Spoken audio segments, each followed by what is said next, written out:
Welcome to episode number 347 of the Mindful Marketing Podcast. I'm excited today because we're talking all about podcasting, but using your podcast as a content repurposing tool. And y'all know I love to use my podcast as the basis of all of my marketing. And today we have Anisha Patel on the show to guide us in a conversation around how do we then take that podcast and repurpose the heck out of it. I'm excited to get into this conversation. But first, a word from our sponsor. Riverside is the all-in-one podcast recording and editing tool that I use for this right here show.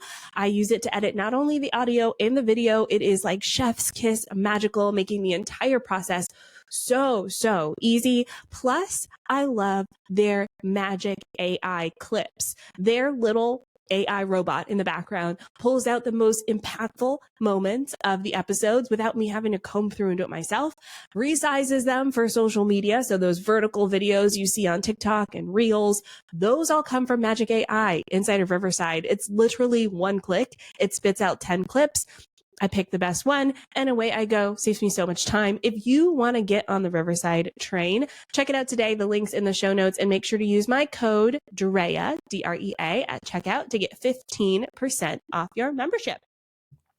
Anisha, welcome to the show. Hello, thanks so much for having me. I love that you said episode 347. I mean, that in itself, whoever's listening to this, that is amazing.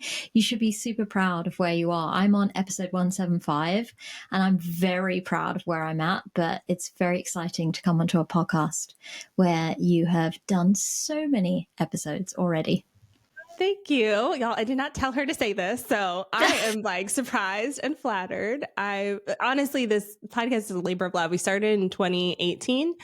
And so it's been, years and years of putting it together. So I'm really excited about this, and also a little nervous because talking to a podcast pro, I'm like, oh, I hope I get everything right. But anyways, here we go, diving on in. I would like to start at the beginning. Like, how did you get into podcasting? So I am a pharmacist by background. That is my bread and butter. I work normally in both a hospital setting, in pediatrics specifically, that's my area of expertise, but I also teach pharmacy students at a university here in London. And so I have a mix of both pharmacy and education.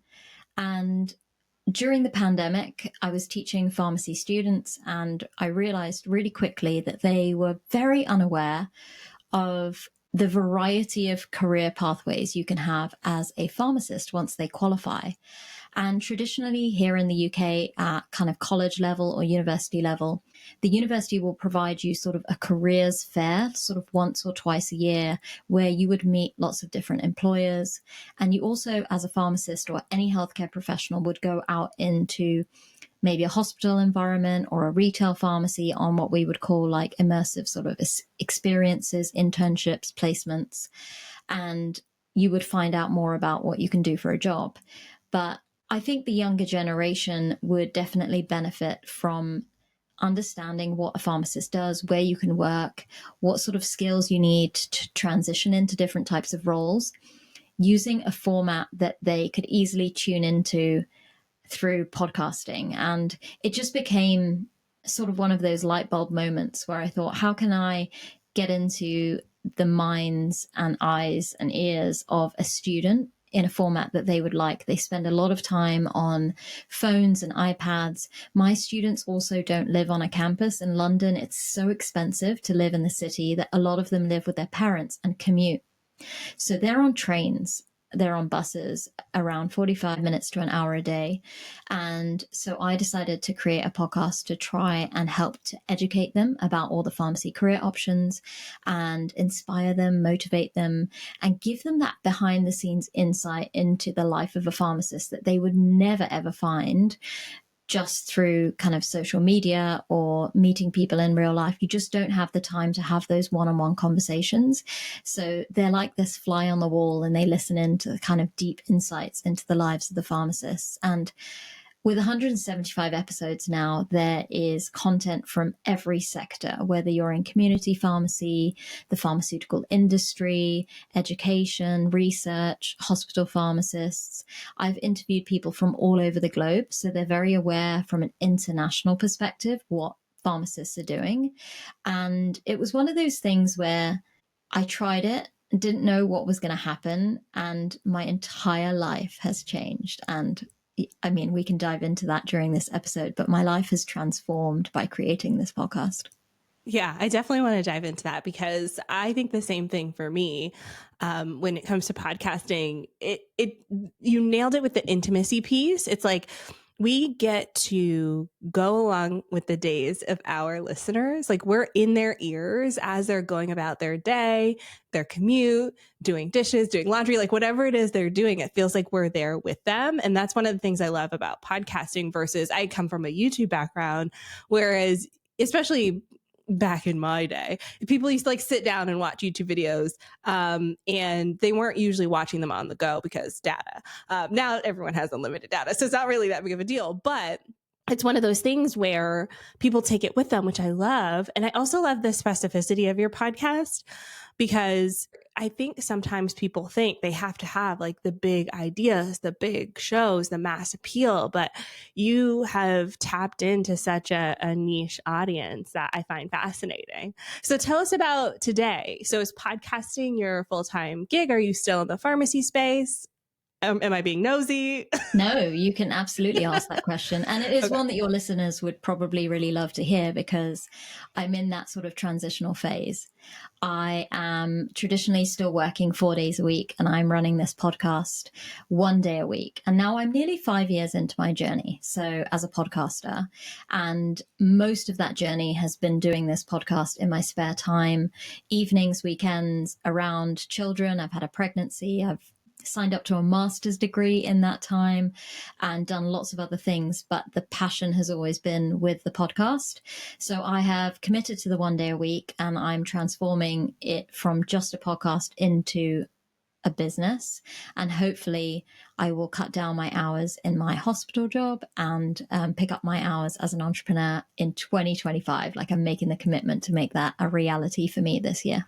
Yay, congratulations on the new career path. So Thank you. I'm curious, I know we're going to talk about content repurposing in a minute, but I want to talk first about podcasting as a career because I find it fascinating how many options are available to us now with the power of the internet. So talk to me a little bit about what this looks like for you. Are you relying on sponsors? Are you offering services, courses?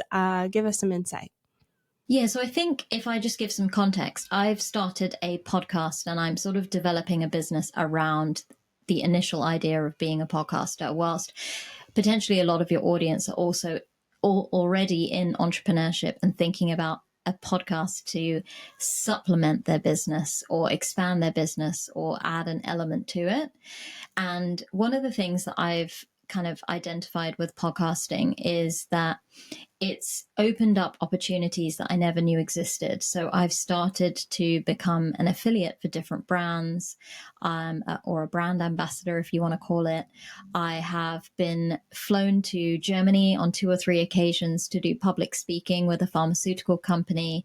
And not only is it using some of my pharmacy expertise, but now it's using a lot of my podcasting skills. So it's actually the way that I deliver information or content, the way that I look into a camera and feel really confident. And as a pharmacist, it's not something that you would naturally find in this sort of like career pathway, but it's a skill that they see as a benefit when they want to create more kind of content for educational purposes for the public or maybe for social media as well.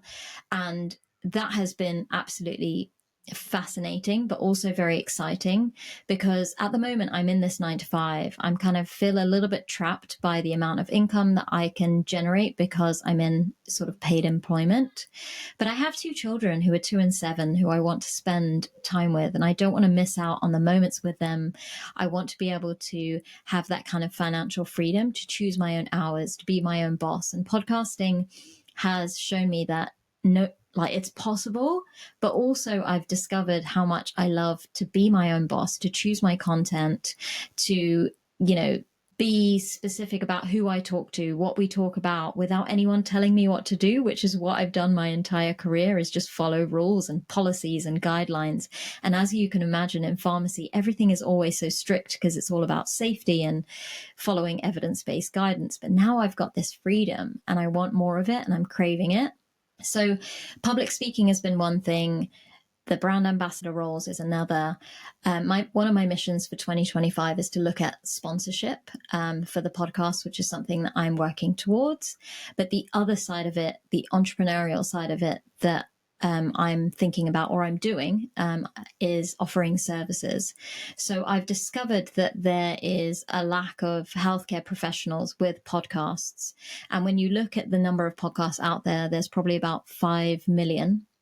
And only 1.5% of that content is actually healthcare related, which is quite surprising as a statistic because you just see so much healthcare content out there. But in the podcast space, it's actually quite small. So I've got this niche, which is a really tight audience of pharmacists, so specific, which I love. But now I've also got a tight audience of individuals who could do what I'm doing, leverage their clinical degree, their expertise as a pharmacist, and then build a platform where they could educate patients or other healthcare professionals, or do a podcast on any topic that they want, but leverage it to then bring in other types of income to supplement what they're doing already. Yes. Oh my gosh. I love everything that you said. I really relate to the family life piece as well, because that's a transition I'm going through myself. I have a almost 3-year-old and almost 1-year-old. So our house is loud. Our house is loud. And there's a level of flexibility that's required for me to show up as a parent in the way that I want to. So I've made a lot of changes in my business as well to reflect that. And so I love that you shared that as well. It's very, affirming. And anyways, I also love that you're educating other clinicians and those in the medical and healthcare space to share their expertise as well, because I think that there's a lot that we can learn from each other. And I like that you're supporting people in that way. So let's talk about the technical aspects of podcasting, specifically through the lens of content repurposing. So before you sit down to record a podcast, is there anything you should think about or prepare, especially if you're thinking in the back of your mind, I'm going to repurpose this content in another way one day? Yeah. So whenever we create content for podcasting, and I would say anything with relation to content creation, even if you're creating YouTube videos as an example, or content for social media, you kind of always have to have the end in mind at the start of that kind of content creation. So you would think about the topic idea or the theme that you want to discuss. I tend to come up with multiple title options first, because especially with YouTube and my podcast being on YouTube, and if I give you a little bit of context, I started with audio only and loved it, got used to it, really got comfortable with it. And then I transitioned to sort of virtual video. And now I do most of my podcasts are face-to-face video. And I have a secret weapon, which is my husband, who is a videographer by trade and a podcast producer. So I'm very fortunate. But like me, it's not his sort of traditional role. It was a passion he had, which he's turned into his full-time job, which is amazing. And he helps me a lot with sort of the podcast production side of things. And one of the things that we've kind of noticed going into video and also going into YouTube is that the thumbnails and the titles are extremely important when you kind of create content. So the first thing to consider is come up with those ideas and then the title options, and then kind of structure your episodes around that. So what I try to do, if you're thinking about repurposing your content, is that you structure your episodes with very clear segments, so that if you wanted to chop up that content into 4 pieces, so if the content was 30 minutes long and there were 4 sections to it, each section of it or each segment could stand alone as its own podcast episode or its own video or its own content for a different social media platform, or something that you might use on your website, or maybe something that you might use as a case study or a Q&A session, or something that you even turn into kind of email content for your newsletters. I also like to think about specific questions I might ask my guest who comes onto the podcast, because some of the answers that they give could be really quotable. So that if you're creating social media content after the episode, you can use some of those really like lively, energetic, motivational, inspirational quotes as like a carousel or an image post that could be used on your kind of social media. And what I do is that I try to kind of capture a checklist for each episode. So once I've kind of created the main segments that I want to discuss or the content that I want to create, I think about those key quotes. I think about what would be valuable in terms of the timestamps as well. Because my content goes onto YouTube, I love to use timestamps to break up what's coming next in the video, because a lot of people like to click on the different elements of the video, of the podcast. So what kind of timestamps would be valuable, and the keywords that I actually put into them. And then some of my content is actually transformed using AI into blog posts. So I like to come up with kind of headlines for what types of blog posts that I would turn my content into as well. Oh, interesting. Okay. So I like that you start not just with the topic, but the almost like the keywords and the title and like what are people searching for. And then you build out the podcast from there. You use segments, you chop it up. Like all of this thought goes into it before you even sit down to record, which I really appreciate. And I think sometimes when we think about creating our assets, like our podcasts, we just record the thing and then we go, now how do I repurpose this now? But it really starts beforehand.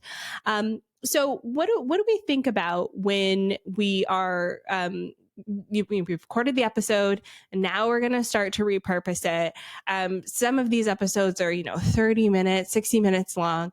How do we start tackling the repurposing process?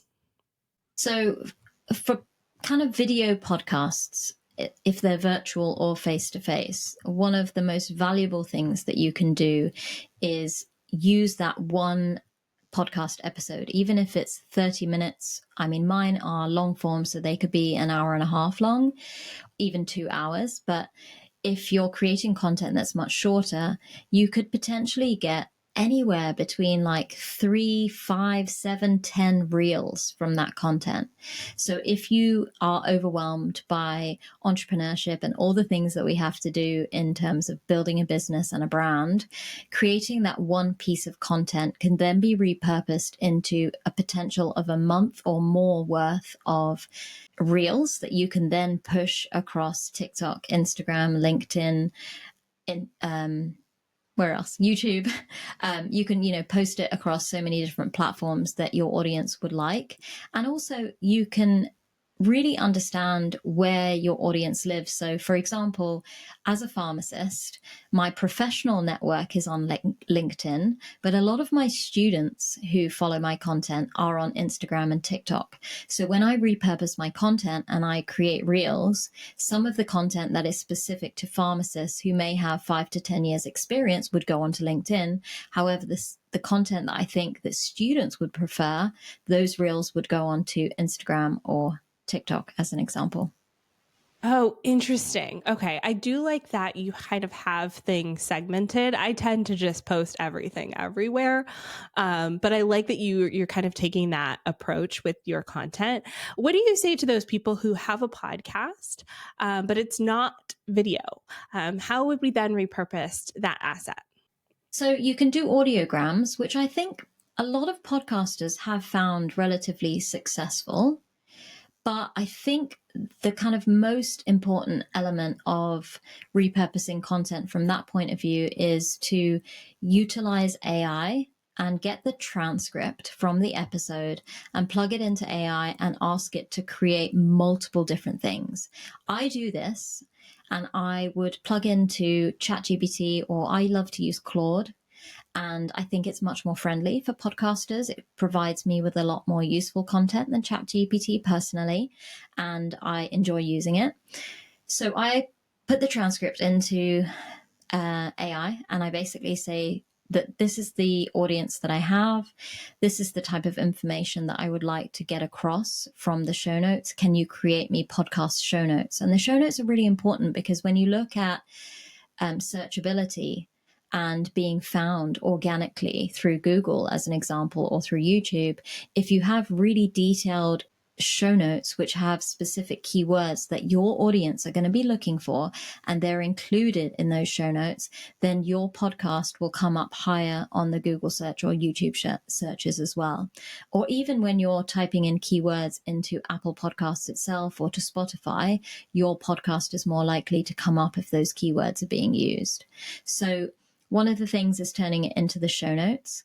I then always get AI to help me to write newsletters, because one of the biggest things I've been trying to build is my email list. And I know a lot of your listeners are probably understand the importance of building a really solid email list. And especially if you are then going to sell services to them, you know that the return on investment is going to be so much higher if you've got a really loyal community through your email list. So one of the things that I do is repurpose my show notes or my transcript into an amazing newsletter that they can read, that advertises the podcast, but also educates them. So it has key takeaway messages. It has key insights into the person's life.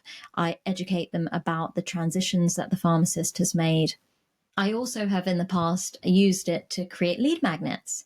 So I've had a few podcast episodes with pharmacists where their journey into pharmacy has been so incredible. They've worked in a variety of different practice areas.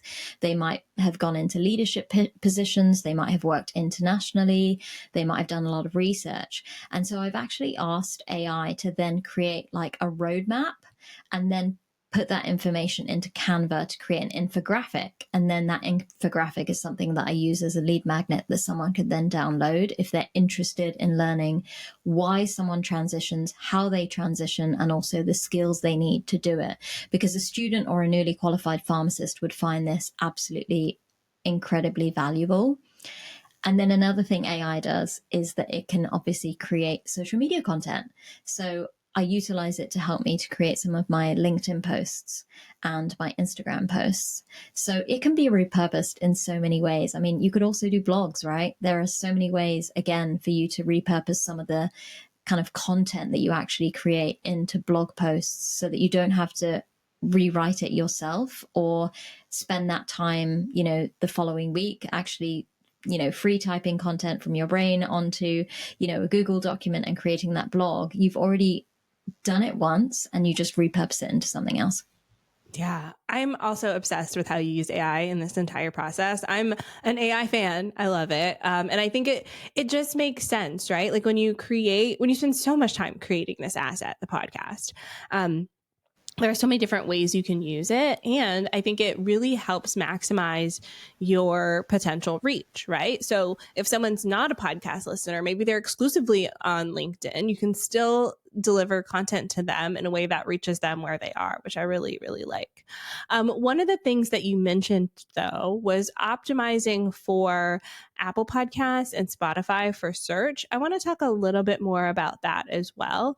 Is there anything podcasters should think about with their episodes when we think about helping more people find and discover them, specifically on platforms like Apple Podcasts or Spotify? I think the main thing is to think about your keywords in your titles. And this alone can kind of increase your discovery by, up to 60%. And I've really tried to focus on understanding my ideal customer avatar and really understanding who my audience is, who's that target, what are they like, what are they like doing, what are they looking for online, what are the problems that I'm going to solve, what challenges do they face, and what kind of words are they placing into Google and YouTube. And once I identified that, plugging those keywords into the show notes, onto my website, into the actual title of the episode, as well as the thumbnail, has really helped me to kind of get more organic reach, because I don't do any paid advertising at this point. I'm 5 years into the journey. For me, I'm really proud of the fact that I have 174 episodes and around 80,000 downloads. And to someone else, that might not be like a massive number because there are some extremely successful podcasters out there. But for me, that's huge. That's 80,000 like pharmacists or pharmacy students who have genuinely listened to an episode. They may have applied for a new job because they've been inspired by something. They have felt, courageous to leave the current job they're in to go and do something different. They have educated themselves and understood what their passions are, what their interests are. And then it's helped them to kind of navigate their career journey. And for me, obviously, that is the end goal. And it's not all about the numbers, but for me, I haven't had to use paid adverts yet. And I think I would like to just explore what happens, because it could explode and be incredibly amazing. But on an international scale, I also reach 125 countries, which I think, again, is just so awesome. And part of that is understanding what keywords that my audience would type in, and having really detailed show notes as well. Those are the kind of like two things. And then the third thing that I do is really encourage my listeners in terms of a call to action, to get them to subscribe, to kind of rate and review, because once you have more ratings and reviews through Apple Podcasts and Spotify, again, it'll boost you being found. Yeah, I love this. Okay, another thing that you said when you were talking about your process to content repurposing that I want to dive deeper into is you kind of produce a lot of assets. You have your podcast, both audio and video. You repurpose to things like potentially lead magnets or infographics, LinkedIn, TikTok, Instagram. How are you organizing all of this? Do you have a system or a tool that you recommend? So I have tried a few different things. I mean, I use to store everything. I'm a massive fan of Google, so I use Google Drive, and each episode has a folder, and within each folder, you will find all the information from artwork to the audio files, video files, the show notes, even the kind of social media posts. But when it comes to looking at what episodes I've created, what titles I've used, what show notes I've created, a lot of that goes onto a project management app. I really like Asana. I have tried other things. I've tried Trello. I actually really love Notion, but I also find it extremely complicated to use. And I think I just need to sit down and truly understand how to use it a little bit better. And I think it is the perfect app as a content creator to use, but I need to dive into understanding more about it. And I will be transferring onto that exclusively. It is in my plan. But sometimes when you get overwhelmed by so much new tech, you try to kind of simplify things. And Asana has been my go-to, and I share it also with my husband. So he kind of knows, again, process wise, where we're at. So he can see what dates that I have my podcasts scheduled to be recorded. He can see what dates I'd like those episodes published, because he's the one who's going to do the main kind of like bulk initial edit for me. We also then have kind of like subtasks within that to showcase who's doing the show notes, who's posting on social media. I create the clips, obviously, from that and kind of showcase those through different social media platforms. So everything is kind of recorded there. And also the content is searchable. So if I need to go back and I put tags on things. So as an example, I'm interviewing pharmacists, some who work in hospitals, some in retail, some who are in industry, some who are entrepreneurs. And I put different tags onto different episodes so that if I want to just find all the hospital content and go back and again repurpose content that I already have, like creating a fun episode that highlights 10 journeys of hospital pharmacists, I can, type in keywords or look through those tags to then go back to that content and repurpose it for other episodes. Yeah. Okay. I love this. I love Asana as well. Listen, I'm a huge fan of like use the tool that you use. So if Notion's too much, like I started on my Notion journey just this week and I was like, I see the potential, but who has time to learn all of this right now? So I'm there with you, but I mean, use the tool that you use. I use Asana. I use Airtable too. I love that. From a social media point of view, I've kept it really simple, but there are definitely ways to be a little bit more strategic. So I have like an Excel sheet and it tells you the days of the month. It tells you the kind of content that I'm creating each day and what's going out every day on what platform. So are there social media posts? Is it my newsletter? Is it my podcast episode? Are there reels coming out? And is it on YouTube? Is it on Instagram, LinkedIn? And all of that content can be seen. Because every month or every kind of like 3 months, I create different themes. of things that are happening with the podcast, whether that's highlighting sort of International Pharmacists Day, or at the moment I'm doing an amazing student series. I'm highlighting the stories of pharmacy students. So everything I'm doing at the moment, including all my lead magnets, are related to pharmacy students. And when I can visualize what's coming out, and I try to plan sort of a month or two in advance what's actually coming out, this makes it easier for me to see where I'm having gaps, or where there's not enough content coming out, or where I want to create more. But obviously there are amazing apps to do this. I believe Buffer and Hootsuite are two really good examples where you can do it as an app and kind of pay for you to actually visualize exactly where your content's going. But I've kept it really simple for now. Yeah, keep it simple. I love it. So I want to end on more of a mindset question for those people who are listening and they're thinking to themselves, man, I put so much time and energy into creating the podcast, that I find myself running out of steam when it comes to content repurposing. Or I feel like maybe I'm going to burn out when it comes to being creative in general. What's something that you have done, or something that you can suggest to listeners to maintain consistency with your podcast and content repurposing, especially those people who, like you, like me, who have a lot going on in their lives?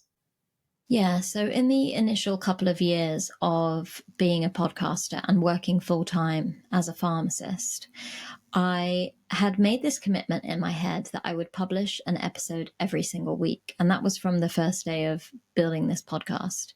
And my husband always said to me that, don't you think that that's a little bit too much when you're working full time? Why don't you just go ahead and go with every other week? But I'm very stubborn and I'm very determined. And I'm one of those individuals that will just I go all in. So I committed to this every week content. And I made the decision to record my episodes every Wednesday.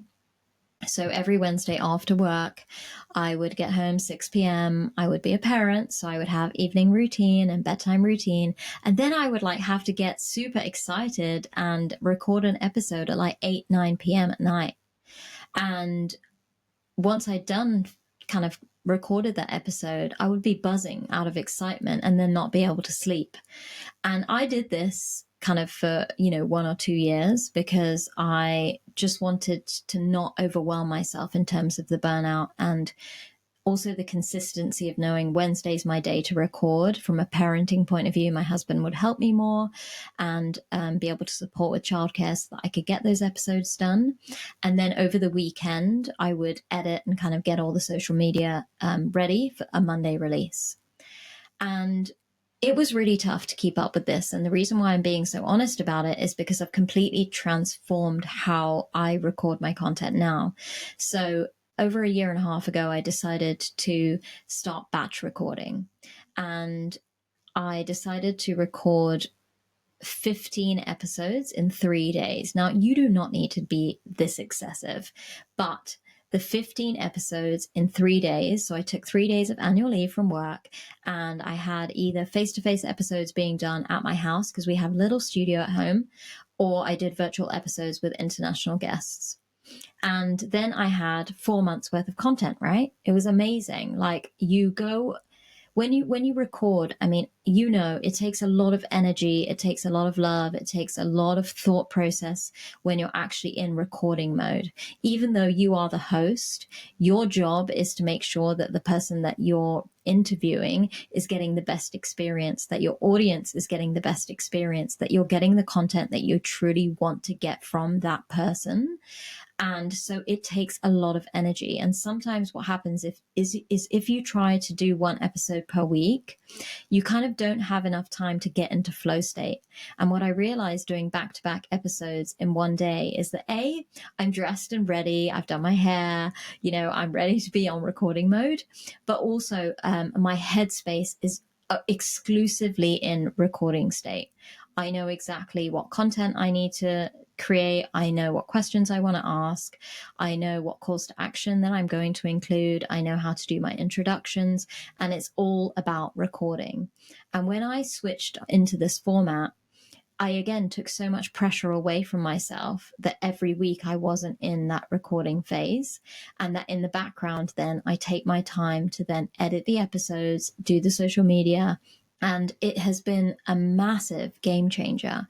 And the other beauty about doing it this way is that you have a content buffer. So you've got several episodes available so that if your children get unwell, or if you become sick, or if you're traveling and all you need to do is edit and have your laptop, you're not kind of chained to the recording process.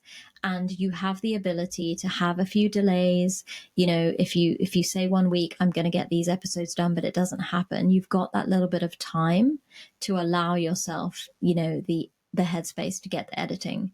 And if you're a business owner or entrepreneur and you've got the money available, obviously you can delegate part of this workload to other people. If you've got a virtual assistant, as an example, or an intern, like I hire student interns, and a lot of them can actually help me with the guest outreach part of the process, or the emails and the initial communication. They can help me with scheduling, which takes away some of the more kind of laborious processes and the admin associated with podcasting, because you are the star of the show. And the main thing is getting that recording done to the best of your ability. So for me, getting into flow state and batch recording was like a game changer when it came to reducing burnout. Yes. Oh my gosh. I love this. I love this. And I like how it specifically helped you as well, because I'm a firm believer on this show that I want to showcase how other people do it, right? There's not one right way or one wrong way. And this is the way that worked for you. And for me too, when I was pregnant and when I was having my two babies, batch recording saved my butt. Like, I don't think I would have been able to be consistent without that. And so I love that you shared that as well. Okay. Can I just add one thing? Sorry. So since I have also done the weekly episodes and the batch recording, it has also improved my consistency with weekly recordings. So in the 5 years I've had this podcast, I haven't always been able to achieve that weekly goal that I had. Life, children, pregnancy, you know, I was a student in a master's degree at one point, so I wasn't able to maintain the consistency that I wanted. But in the last year and sort of 3 to 4 months, I have posted an episode every single week, and my numbers have absolutely skyrocketed because my audience know when my content is coming out, what time it's being released, and they know that I'm reliable and they tune in every week. And one of the problems with kind of being an overachiever and setting yourself this goal of I'm doing it every week and then not being able to actually achieve it is that you lose some of your audience. Because if that episode doesn't get released, of course, whoever listens to you will just go and find another podcast to listen to because they're using their time wisely and they go and listen to somebody else, and you kind of lose that community because you've had that kind of inconsistency. And then recently, because I'm trying to focus on my entrepreneurship side of things and building my brand and building my business, I've actually cut back to an episode every other week. And the reason for that is because I'm still working and I'm, you know, spending 4 days a week in my traditional job. And if I only have 1 day a week to work on the podcast, but I also want to build my brand, this has given me every other week to actually focus on working on the business rather than just the podcast, because the podcast is very well established. And I did tell my audience well in advance that this is what's coming. I use social media, my email newsletter, and all of the feedback that I had was actually, don't worry, we actually binge watch your content, you know, on weekends, or like, you know, students, when they have vacations, they binge watch my content over a few days. So they're not actually the type of listeners that wait every single week for my episodes. So learning about your audience and what they want and what they need and what they crave is so important in this process, because if I had known that a long time ago, I would have switched to every other week episodes way back when. Yeah, I love this lesson too of listening to your audience. I think this lesson could go through all forms of marketing, but I'll share a personal story as well for my own podcast. My most listened to episodes are almost always the ones that people have requested. So last year, for instance, I did 2 episodes that did really well. One was faceless marketing. Like there's this whole trend on like faceless that somebody asked me that question. I was like, oh, turn it into a podcast episode. And then the second one was rage baiting. People were like, what is rage baiting? I was like, oop, podcast episode. So like, this is just a lesson in like, listen to your people. They will give you the answers. So I love that. I love that for you. Okay. So for those listening who are like, okay, I'm really inspired. I want to launch my own podcast. I know you have a fantastic freebie for them. Tell us about it. Yeah, so I created a PDF that helps you to outline week by week the actual steps that you need to take to get a podcast up and running. So week 1 is all about maybe the idea process and understanding what type of podcast that you want to actually create. Is it solo? Is it interview? How often you're going to actually release content? So looking at that cadence picture, and also whether you're going to do audio versus video. So we're really diving into kind of the brainstorming phase. But as you step into weeks 2, 3, and 4, we're looking at how you actually record, how you would then edit the episodes, repurposing the content, and then of course publishing it and producing social media content. So it helps you to break down all the steps so that within the month you will have multiple episodes recorded. And my plan with any clients that I work with is that they have, again, a batch of episodes to get them up and running. So anywhere between sort of 3 and 6 episodes, they would have in the initial stages, and then at least it kickstarts their journey. And then they can get into that flow of how they work around their time and run their business as well as get their podcast up and running. I love it. So I'm going to put the link to that in the show notes, onlinedrea.com/347. Anisha, thank you so much for being on the show today. Absolutely. And thank you, dear listener, for tuning in to another episode of the Mindful Marketing Podcast. Make sure you rate and review us on Apple Podcasts and Spotify. Helps keep us in the top 100 marketing podcasts. And that's all because of your support. Coming up in the Mindful Marketing Lab. If you're not in the lab, why not? Come on in. I actually am teaching a brand new session this month called Big Inbox Energy. I'm going to share with you how I write emails that connect, convert, and feel like me. This is a live session for our lab members. You can find all the information on my website, onlinedrea.com/lab. I have another episode coming for you next Tuesday. Stay tuned for that. Until then, I'll see you on social media. Bye.